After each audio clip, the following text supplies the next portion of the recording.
બાપુ, એક વાત કહું તમને? હા બેટા, બોલ ને, કઈ તકલીફ છે? અરે ના ના બાપુ, તમે કહો તો મારે શું તકલીફ હોય? આમે તે તમે મને આ ઘરમાં લાવી અને મારી ઉપર કેટલો મોટો ઉપકાર કર્યો છે. અરે ગાંડા, આમાં ઉપકારની ક્યાં વાત છે? આ તો મારી ફરજ છે. અને એક માણસ જ માણસની મદદ નહીં કરે તો બીજું કોણ કરશે?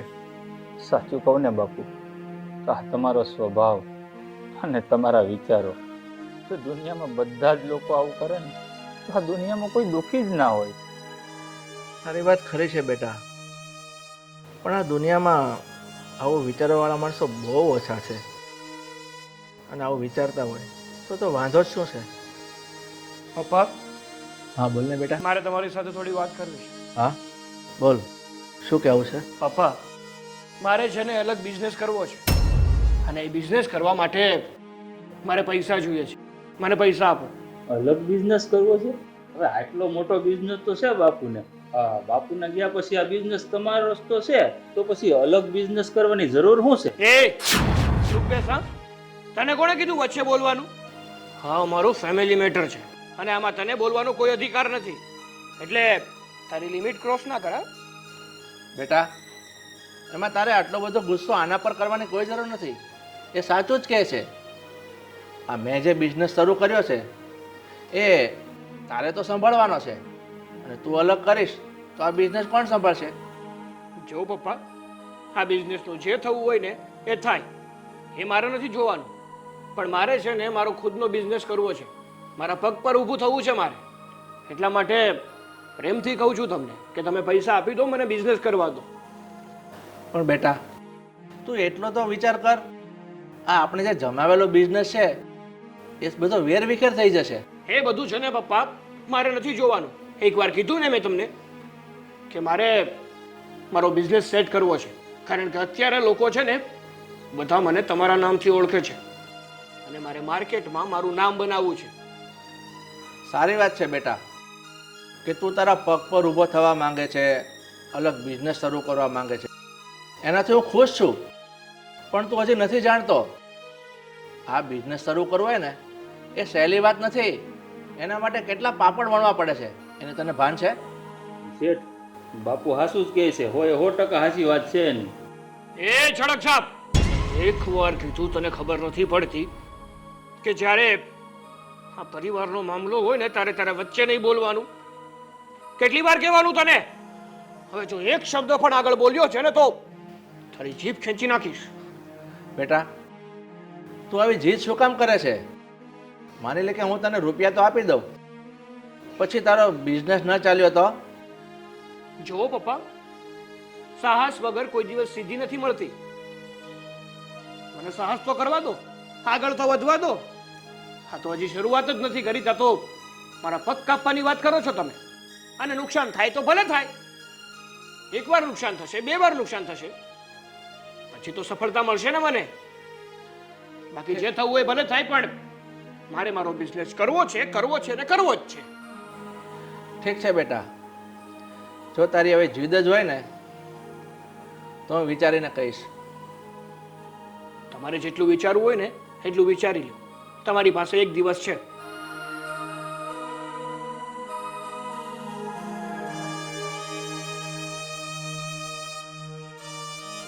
બેટા, તું રડ નહીં. આ મારો દીકરો તો છે જ એવો. બાપુ, મને એકે વાતનું ખોટું નથી લાગ્યું. નાના જેઠે મને સડક સાફ કીધો, મારું કોઈ નથી એટલે ને. હવે હું અનાથ છે, એમાં મારો શું વાંક છે બાપુ?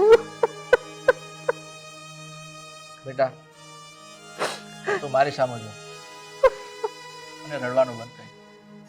સમજો, હું તારી સાથે છું ને, મેં તને મારો દીકરો કીધો છે, એટલે તારો બાપ હજુ જીવતો છે. રડવાનું બંધ કર અને ચૂપ થઈ જા. બાપુ, હું તમને એક વાત કહું છું. આ નક્કી આ ઘરમાં તમારા પીઠ પાછળ છે ને કોઈ રમત રમાઈ રહી છે. કાવતરું હાલે છે તમારા નામ ઉપર કાંઈક. એટલે તમે છે ને ધ્યાન રાખજો. ઠીક છે બેટા, આ જેવું મારા ઉપરવાળા નાથે ધાર્યું છે ને એમ થશે. હવે તું રડવાનું બંધ કર, ચૂપ થઈ જા. સાગર, યુ નો વોટ, તમે ગમે તેટલી મહેનત કરશો ને તો છેલ્લે તમારા હાથમાં કંઈ આવવાનું નથી. સો પ્લીઝ આ લેપટોપ બંધ કરો અને સૂઈ જાઓ, અને મને પણ સૂવા દો. એ જે હોય છે, પણ જો કાલ સવાર સુધીમાં પ્રેઝન્ટેશન તૈયાર ના કર્યું ને તો ખાલે મને ઓફિસમાં કોઈ નીકળવા દે. કેમ? ઓફિસ તો તમારી છે ને. તમે તો અત્યાર સુધી મોટી મોટી કરતા હતા કે ઓફિસ મારી છે, મારા પપ્પાની છે. આ પપ્પાના ઓફિસમાં જવા માટે પણ સમયસર જવું પડે છે. ધેટ મીન્સ કે ત્યાં તમારું કંઈ નથી. આ તમારે કંઈ કરવું પડશે. શું કરવું પડશે? આઈ થિંક અલગ બિઝનેસ. જો સાગર, તમે મારી વાત કદાચ નહીં માનો, પણ છતાં પણ એક પત્ની તરીકેની મારી ફરજ છે કે હું તમને સમજાવું. જો તમે પપ્પા સાથે વાત કરી કે નહીં કે તમારે અલગ બિઝનેસ કરવો છે?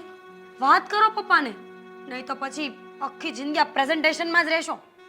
શું લાગે છે તને કે હું ગાંડો છું? મને મગજ નથી?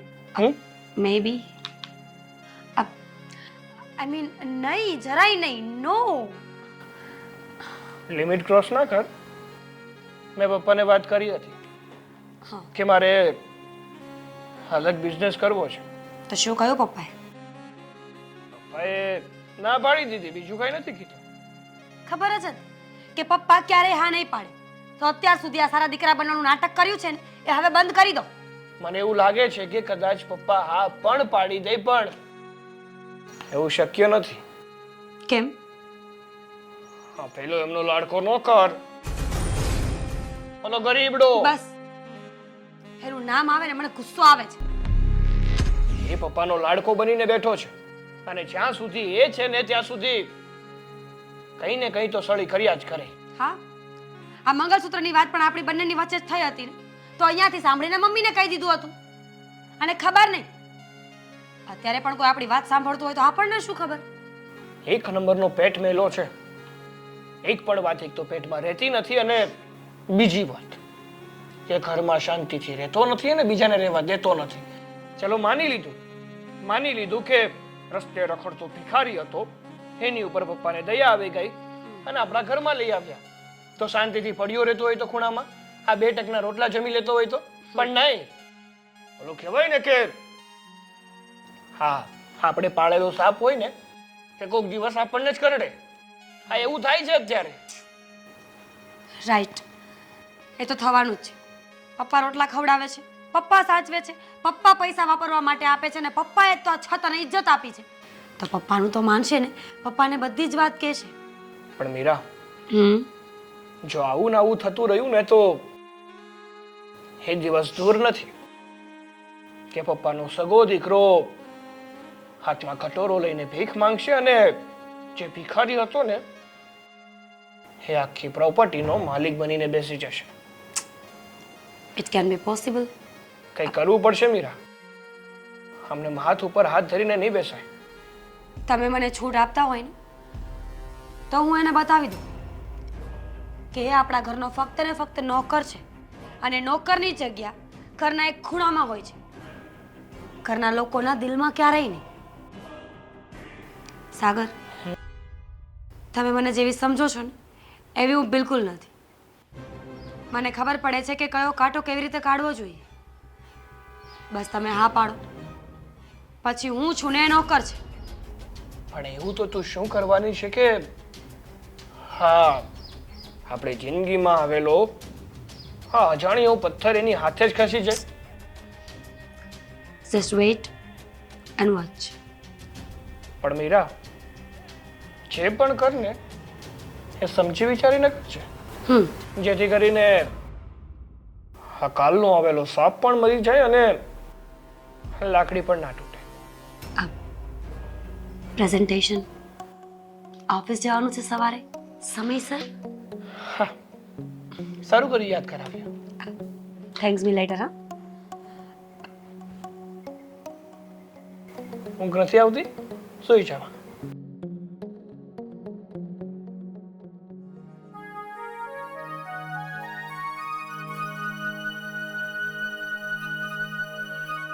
મમ્મી, પપ્પા, તમે લોકો અહીંયા શાંતિથી બેઠા છો. આ ઘરમાં શું ચાલે છે એની ખબર છે કે નહીં? પણ શું થયું, કંઈક બોલીશ? Very good. બેસીને એટલા શાંતિથી પૂછે છે ને જાણે મારા ભાઈની જાન જતી હોય. પણ બેટા થયું છે શું? મારું મંગળસૂત્ર ખોવાઈ ગયું છે. શું? અરે ગોત ત્યાં જ ક્યાંક હશે. હા બેટા, આ તારા બેડરૂમમાં જો ક્યાંક આડાવડું મુકાઈ ગયું હશે. સિરિયસલી? તમને લોકોને એવું લાગે છે કે મારું મંગળસૂત્ર મેં ક્યાંય મૂકી દીધું અને હું ભૂલી ગઈ છું? પ્લીઝ સમજવાની કોશિશ કરો. મારું મંગળસૂત્ર ખોવાઈ ગયું છે. અરે ભાભી શું થયું છે? કેમ આટલી બધી બૂમો પાડો છો? તમે બાકી હતા. વળી બોલું તમને ફરીથી. મારું મંગળસૂત્ર ખોવાઈ ગયું છે. જોયું હોય ને તો આપી દો મને. અરે તમારા મંગળસૂત્રનું મારે શું કરવું છે? અચ્છા, તો કોઈને આ ઘરમાં કઈ ખબર છે જ નહીં. નોકર ક્યાં છે? શું નામ છે એનું? કિશોર. હા, તમને બહુ યાદ રહેશે નહીં? કિશોર, કિશોર, કિશોર. કિશોર ક્યાં છે? બહાર ગયો છે કંઈક વસ્તુ લેવા. વસ્તુ લેવા કે વસ્તુ દેવા ગયો છે? સાગર ક્યાં છે? Very good. હવે સાગર પણ ઘરમાં નથી. આવી. ક્યાં તો? આ સોસાયટીના નાકે બાએ મને કરિયાણાનું લિસ્ટ નહોતું આપ્યું, એ નોંધાવા ગયો હતો. અચ્છા, કરિયાણું લેવા ગયો હતો કે પછી સોનાનો ભાવ જાણવા ગયો હતો કે આજે પૂરતો ભાવ મળે તો આજે આપી દઉં, નહીં તો કાલે આપી જઈશ? આ હું બોલો છો ભાભી તમે? એક્ટર? તું તો સારો એક્ટર પણ છે. શું એક્ટિંગ કરે છે તું? સાચું બોલ, સાચું બોલ. મારું મંગળસૂત્ર ક્યાં છે? મીરા તો શું બોલે છે? સાગર, આ શું છે? શું કીધું તે? ક્યાં ગયો હતો તું? કરિયાણાની દુકાને. કરિયાણાની દુકાને ગયો હતો કે પછી સોનારની દુકાને? હા, મંગળસૂત્રનો વહીવટ કરવા. મારું મંગળસૂત્ર હમ? જોઈ લીધું ને? કીધું હતું ને મેં. સાગર, ક્યાંથી મળ્યું આ મંગળસૂત્ર? આપણા આ લાડકા નોકરના ઠેલામાંથી મળ્યું. નહીં? ક્યાંથી આવ્યું? નીચ, હરામી, શરમ નથી આવતી? જ્યાં ખાય છે ત્યાં જ ખોદે છે. અને ખબર જ હતી કે આવા નીચ લોકોને, નબળા લોકોને ઘરમાં રાખીએ ને તો છેલ્લે આવું જ કરે. બેટા હું આ શું સાંભળું છું? આ સાચું છે? ના બાપુ, આ મંગળસૂત્ર મારા ઠેલામાં કેમ આવ્યું મને કાંઈ ખબર નથી. બેટા જે હોય ને એ સાચું કહી દે. અમે લોકો તને કાંઈ નહીં કહી. એટલે હું સાચું કહું છું બા, મેં નથી લીધું. આ મારા ઠેલામાં કેમ આવ્યું હું નથી જાણતો. અચ્છા, સો ઇનોસન્ટ. હા, તારા થેલામાંથી વસ્તુ નીકળે છે ને તને ખબર પણ નથી. ગાંડા સમજે છે બધાને. સાગર, હવે તમે આને કહી દો કે સાચું બોલી જાય, નહીં તો પછી ખબર છે ને કે જ્યારે પોલીસ સાચું બોલાવડાવે ત્યારે કેવી રીતે બોલાવડાવે. પણ મીરા ભાભી, હું કામ ચોરી કરું? બાપુ મને જે જોઈએ એ બધું લઈ આપે છે. જે વ્યક્તિઓના હલકા વિચારો હોય ને એ આવું જ કરે. અને આમ પણ આ પગની જૂતીઓ હોય ને એને માથા ઉપર ચડાવો પછી આ જ પરિણામ આવે. પપ્પા પહેલા જ કીધું હતું કે તમે આ નોકરને આટલો બધો માથે ના ચડાવો, આટલો બધો મોઢે ના ચડાવો. એને નોકર તરીકે રાખ્યો હોત ને તો અત્યારે આ દિવસ જોવાનો વારો ન આવ્યો. બોલ, શું કામ કરી ચોરી તે? મેં નથી ચોરી કરી. નથી કરી ચોરી? નથી કરી ચોરી? નથી કરી ચોરી? હે? નથી ચોરી કરી તે? સાગર મરી જશે, અને મરી જશે ને તો ખોટો આપણે એને ઉચકીને અહીંયાથી લઈ જવો પડશે. એની કરતાં એક કામ કરો, પોલીસ સ્ટેશનમાં જાઓ, FIR દર્જ કરાવો, પણ આ વ્યક્તિ જેલની બહાર ન આવવો જોઈએ. ઓકે? નહીં બેટા, પોલીસ કેસ કરવાનો નથી થતો. એમાં આપણા જ ઘરની આબરૂ જશે. બેટા તું અહીંથી જતો રહે. પણ બાપુ, મેં ચોરી નથી કરી. હું સાચું કહું છું. બસ કર હવે, નાટક નહીં ખોટા.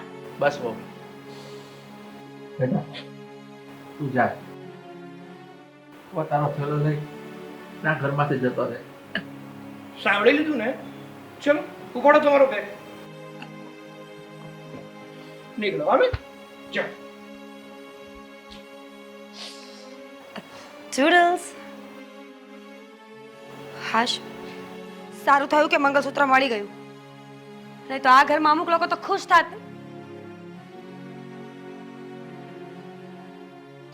જોયું પપ્પા, કીધું હતું ને પહેલા છે કે આ સાપને છે ને ના ઉછેરો, કારણ કે આ ઝેરી સાપને તમે જો ઉછેરો ને તો મોટા થઈને તમને જ ડંખ મારે છે. આ નાનીના કીડા છે બધા, જ્યાં પડ્યા હોય ને ત્યાં ને ત્યાં જ પડ્યા રહેવા દેવા જોઈએ.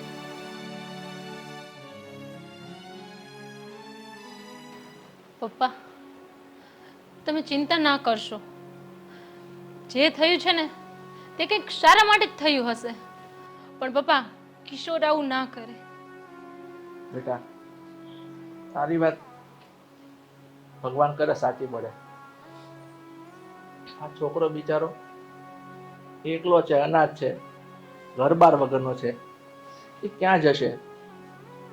હું તો એટલું જ કહીશ, ભગવાન એને તું જ્યાં રાખે છે સહી સલામત રાખજે. તમે ચિંતા ન કરો, એ જ્યાં હશે ને ત્યાં કંઈક સારું કરીને રહેશે.